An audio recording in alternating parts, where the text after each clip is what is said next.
Lonjakan kasus di Kabupaten Buleleng hingga saat ini masih stagnan.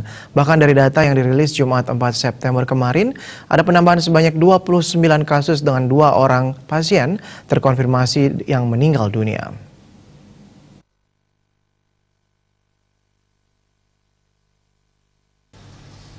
Berdasarkan data yang dirilis gugus tugas, tercatat ada 29 kasus terkonfirmasi positif baru Jumat kemarin. Penambahan diimbangi dengan angka kesembuhan yang mencapai 13 orang dan 2 pasien terkonfirmasi meninggal dunia. Untuk pasien yang meninggal dunia berasal dari Kecamatan Banjar dan Kecamatan Sawan, sehingga jumlah akumulasi pasien meninggal dunia di Buleleng menjadi 7 orang. Warga asal Kecamatan Sawan berusia 68 tahun masuk ke rumah sakit swasta tanggal 24 Agustus 2020 dengan keluhan sesak nafas berat dan batuk. Sementara warga asal Kecamatan Banjar berusia 46 tahun masuk ke RSUD Buleleng tanggal 26 Agustus dengan keluhan batuk berdahak, demam, sesak nafas dan pneumonia sejak seminggu sebelumnya.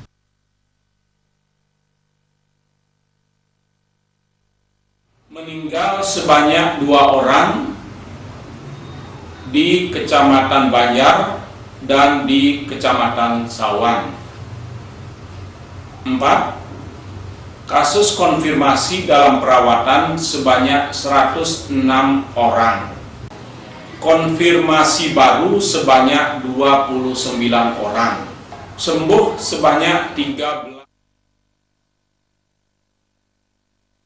Sehingga kini jumlah pasien yang masih dirawat sebanyak 105 orang di beberapa rumah sakit yang ada di Buleleng.